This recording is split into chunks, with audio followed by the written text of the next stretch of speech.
Saludos amigos, hoy viernes 12 de julio de este 2013, ya muy en calma la nación dominicana, porque en Chantal apenas lo que ha dejado son algunos chubascos en la parte todavía del sur del país.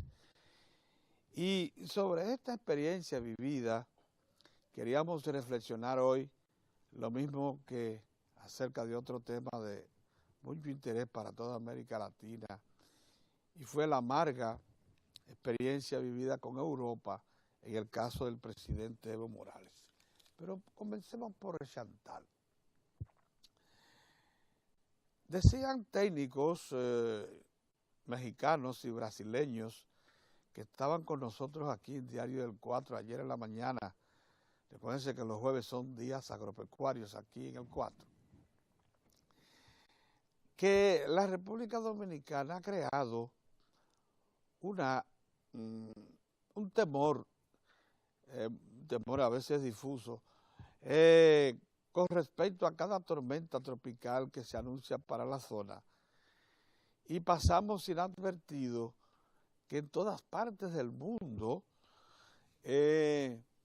lo que son estas caídas de agua masivas se reciben casi siempre con beneplácito, aunque sabiendo que exponen vidas y propiedades. ¿Por qué decían estos dos señores, un experto mexicano y otro brasileño, de la OIRSA, que es la Organización Internacional de Sanidad Animal y Vegetal? Porque dicen que las aguas en escorrentía, los ríos crecidos, producen efectos como los siguientes. Primero, lavan las plantaciones y se llevan muchas veces concentraciones en demasía que hay de determinados químicos, pero también malezas, y al mismo tiempo suministran agua a los embalses y canales de riego. Y que en todas partes también se las recibe con mucho entusiasmo las aguas en demasía, porque van a parar cuando son vertidas en cantidades tan extraordinarias a zonas que por alguna razón están sufriendo sequía. Entonces miren lo que aconteció con Chantal. Lógicamente, gracias a acciones precautorias y preventivas de las autoridades dominicanas y a esfuerzos que se venían haciendo desde hace meses, como por ejemplo el dragado de unos 20 kilómetros del Yuna, en las cercanías del Camus, dragado para que las aguas no bajaran con la violencia que estilan y se desparramaran por todo el Bajo Yuna y poblaciones cercanas, que en esta ocasión no fueron sometidas a las famosas inundaciones masivas y arriadas. Pero esas mismas aguas que acostumbraban también a anegar plantaciones de Jaquimeyes y alrededores, aguas abajo del Yaque del Sur, o sea, estamos hablando ahora del Yaque del Sur.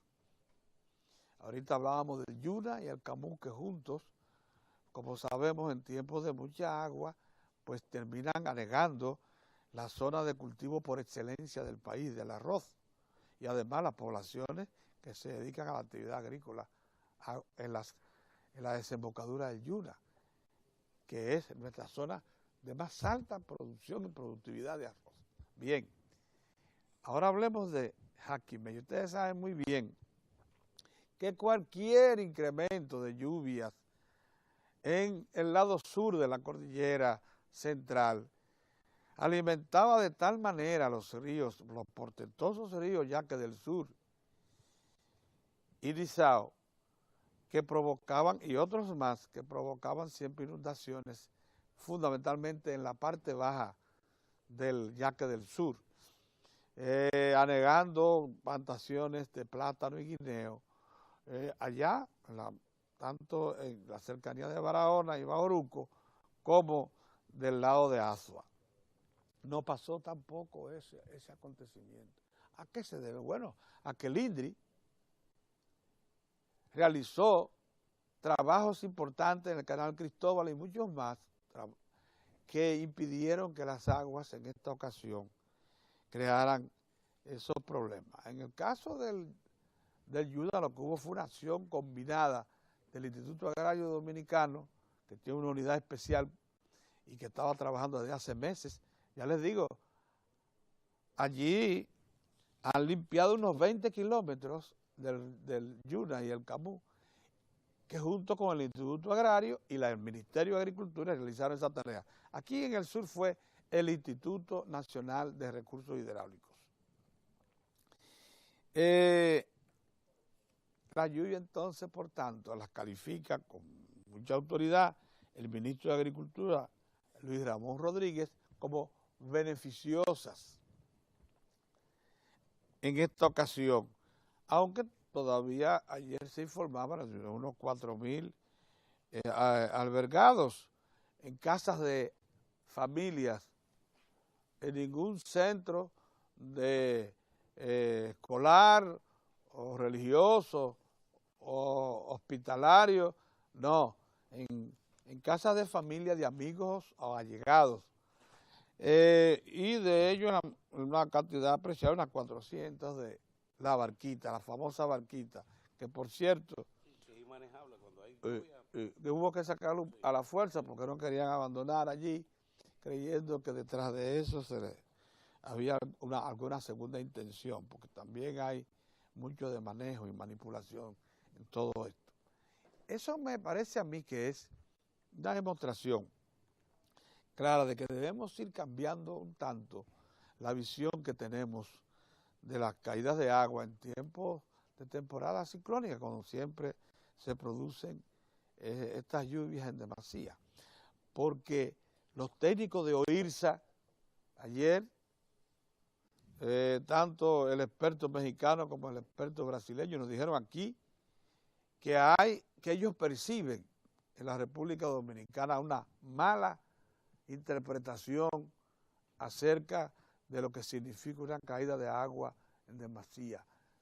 Y es un lavado, como explicaban ellos, es un lavado. Eso lo que hace es lavar la tierra, incluso de exceso cuando se producen de agroquímicos, sí, y además de malezas. Dice, pero sí. Y si le llegan los embalses, y si también va a parar, como en el caso de tú sabías que en Pedernales y Baní había una sequía. Sí, una sequía. La terminó. La terminó. Entonces, hay que tener cuidado con eso. Aquí había el doctor Balaguer, el político, que decía que las lluvias pagan sus daños. O sea, que si ocasionan daños, lo que te dejan, son te beneficios. Máximo en un país donde hay 37 presas, con una capacidad de embalse extraordinaria, que se atrapan esas aguas, y ya ustedes saben lo que eso significa. Si se presentan sequías, más de 5 millones de tareas que tenemos bajo riego están garantizadas. Y aprovechar estos días de la generación hidroeléctrica, que la puede utilizar con tu capacidad, la capacidad que tiene. Sí, porque se excede un poco el uso de agua para producir energía, como previsión para bajar el contenido del embalse y prepararlo para recibir aguas en cantidades extraordinarias. Todo eso. Entonces, hay que cambiar un poco la mentalidad, porque también nos creamos aquí una agonía. Usted veía esos supermercados donde no había ni siquiera donde estacionar. Una locura. Y comprando en demasía cosas que no son necesarias. Eso, o sea, tampoco debemos agonizar tanto y llevar a extremos estos acontecimientos que ya deben ser parte de nuestra vida común, diaria, en tiempos. Porque estamos en la ruta. Porque y eso lo vamos a vivir todos los años. Y todos los años lo vamos a vivir. Esa es la experiencia. Por el otro lado, otra experiencia que quería compartir. Buenos días, don Mozart. Buenos días, Pedro. Hoy no contamos con don Orión, porque don Orión, como ustedes saben, se toma los viernes libres y algunos días más, porque no estuvo con nosotros ayer. Miren, no puede dividir el cuerpo. Mire, quería Los viernes aprovechamos para hacer algunas reflexiones. 21 cumbres, 500 años de historia y muchas cosas más están puestas en peligro por una actitud de seguidismo y sometimiento de la Europa, pero fundamentalmente de España y Portugal, a políticas imperiales como la que intentan los Estados Unidos de América. No se sabía hasta dónde una nación como España, que se la creía de alguna manera comprometida con el presente y futuro de la región latinoamericana, porque es la madre patria, pero nunca ha hecho conciencia de eso, evidentemente. Y que Portugal, que tiene la mitad, si vamos a repartirla por población, Portugal tiene la mitad de la influencia que tiene España en toda América Latina, porque es la segunda nación colonizadora. Dejó su lengua aquí en América. En Brasil. En Brasil. Donde más de 100 millones de personas hablan portugués. Que es herencia de Portugal. Y su cultura básica es portuguesa, por tanto, es una nación que tiene una presencia decisiva. Entonces, óigame, usted por seguir lineamientos imperiales de Washington, usted echó por tierra todo eso.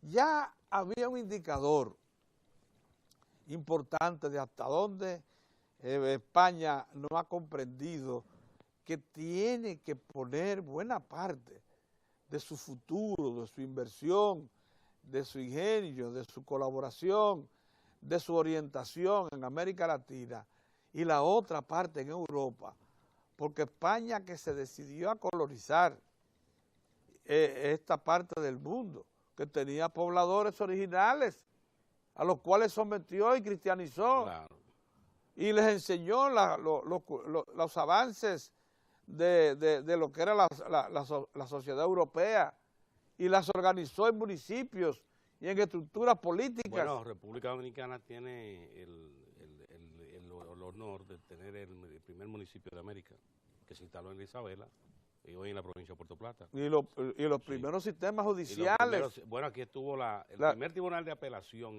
en América. La Real Audiencia se instaló aquí en nuestra zona colonial. Y toda la organización que hemos heredado política, la organización política, no estamos hablando del partido, la organización política de las naciones latinoamericanas provienen de España. De España. Y sobre todo la lengua. Y sobre todo la lengua y la cultura. Y la cultura. La cultura básica. Entonces, toda esa herencia, usted con un solo acto la pone en duda. Ya yo no tenía un indicador peligroso. Miren, en el 1992 se celebró el 5º centenario. El presidente Balaguer, un hombre que miraba lejos, se propuso que ese gran evento fuese una celebración continental y que debía España estar al frente de eso. Un compromiso que había hecho el país desde el siglo XIX, el de construir el Faro a Colón, porque la gente cree que lo del Faro a Colón es una iniciativa de Balaguer, de esa grandilocuencia que acostumbraba. Sí, incluso uno de los actos que los recuerda, de los actos más importantes, fue cuando se hizo el recorrido panamericano, que terminó con la tragedia. Sí. Que es bueno que nosotros tuvimos un piloto dominicano, Miranda, fue ese de los sobrevivientes que sobrevivió en esa expedición, porque sufrieron una tragedia. Bueno, pues cumpliendo con un compromiso interamericano, o sea, todas las Américas acordaron que República Dominicana, para lo que se hizo un concurso mundial, vinieron arquitectos de toda Europa y de Japón a concursar para... Ese faro que ustedes ven ahí es el fruto de un concurso mundial, patrocinado por todas las naciones iberoamericanas. Sí, que fue un compromiso de los... Y por los Estados Unidos y Canadá, porque fue un compromiso que se hizo ante el mundo. Y ese faro fue que Balaguer construyó con muchísimo muchísima visión, y que ahora, por cierto, don Mario Bonetti pretende recuperar, y ojalá que todo ese ingenio de Mario, Sí, su conocimiento su de la conocimiento Europa, se apliquen de la a vieja fondo cultura, para lo aplique recuperarlo. aquí, sí. Bueno, ¿saben lo que hicieron los españoles? Que lo primero que aconteció fue que la propia sociedad española, porque eso lo vivimos, eso se refleja en el periódico El País, y en el periódico El Mundo, y en la propia televisión española. En la propia sociedad española se vivía un ambiente de dubitación, de si celebración o no, de esos 500 años de colonización. Sí. ¿Saben ustedes por qué? Porque se dejaron autochantajear por una sociedad civil latinoamericana que siempre ha vivido dos vidas, queriéndose mostrar más americanista y más ligada a los orígenes de las antiguas poblaciones que de el presente. El presente es que las sociedades latinoamericanas decidieron vivir en organizaciones occidentales de vida democrática. Si la población indígena no pudo dar el brinco y todavía se resiste, bueno, eso es un problema muy característico de la población. Entonces, además, ¿cuándo no la espada ha dejado de ir al frente del desarrollo de la humanidad? ¿Cuándo no? Sí, no. Desde la fundación misma, sí, de las primeras poblaciones sobre el globo terráqueo. Sí. Entonces, óigame, España dejó plantado al presidente Balaguer. No supo celebrar los 500 años de la colonización. No se puso al frente. No sabía lo histórico que era eso. Se han celebrado 21 cumbres, presididas en gran medida por las grandes autoridades españolas y también portuguesas, pero sí, parece que todo eso era un aguaje, un amaraco. Sí. Porque no se sentía lo que realmente se expresaba, no se sentía lo que realmente se expresaba. Y lo que se expresaba era el deseo de liderar y de seguir siendo el foco de luz y orientación de sus ex colonias en América Latina. En el fondo lo que se quería era aprovechar de alguna manera oportunidades de negocio. España pudo haber sido, desde hace muchos años, décadas, la puerta de entrada de toda América a Europa. Es más, España pudo tener un poder enorme en la propia Unión Europea si se hubiese hecho representar por toda América Latina. Lo mismo hay que decir de Portugal. Estuvieran en la Unión Europea diciendo, bueno, nosotros cuando nos sentamos aquí en esta mesa de los 27, representamos los intereses de 550, 600 millones de habitantes que están concentrados en América Latina, donde también residen las mayores riquezas naturales del globo. De manera que nosotros, por representación acordada con América Latina, reclamamos tales y cuales cosas, pero nunca lo quisieron hacer por su dubitación, sí, porque se han sentido culpables del descubrimiento, óigame, y la colonización, en vez de realizadores, de portentosos realizadores de un proceso de occidentalización de todo un continente. Bueno, por todo eso fue entonces, por esa dubitación, ese sometimiento fue que le negaron al presidente Evo Morales el descenso en España y en Portugal, siguiendo orientaciones de Washington, o presiones.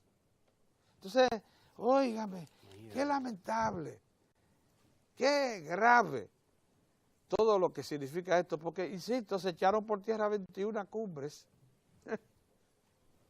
y promesas de inversión y presencias. Entonces, ¿a qué tiene usted cuando en la primera cumbre, que llegar como conclusión? En la primera cumbre iberoamericana se hablaba precisamente de la comprensión para respetar las maneras de gobernar en los países de las Américas. Es decir, que la forma de una administración no fuera determinante para que estos pueblos mantuvieran los lazos y la cooperación. Oiga, en la primera cumbre iberoamericana se planteaba esto. y que todo se viera, o sea, un descenso, porque incluso esto violenta normas elementales que ni siquiera en un estado de guerra, don Pedro, se violentan. En un estado de guerra, una nave aérea de un ejército enemigo, si pide tierra y no viene en guerra, hay que cederle. Porque si usted no lo cede y ocurre una tragedia, usted es responsable. Usted sabe hasta dónde llegó América Latina. Un hombre del calibre, de la personalidad de Hugo Chávez, se sintió abochornado cuando el rey, con la autoridad que pretendió en la famosa cumbre, aquella, donde le dijo, ¿por qué no te callas? Sí. ¿Saben por qué lo hizo el rey? Porque todavía en ese momento España y sus autoridades se consideraban la pater nostrum de América Latina. La madre, como decían los historiadores tradicionales dominicanos. Sí. Porque recuerde que aquí, cuando nosotros tuvimos... Pero óigame, eso dejó... óigame, eso no es ya esa creencia. Y esa autoridad que se le había delegado y por la que el propio Chávez hizo silencio. Sí, ustedes recuerdan que sepan que no la merecen, sí, que no la merecen. Y esas inversiones que tenemos de España son búsqueda de oportunidades de negocio, no más. Ninguna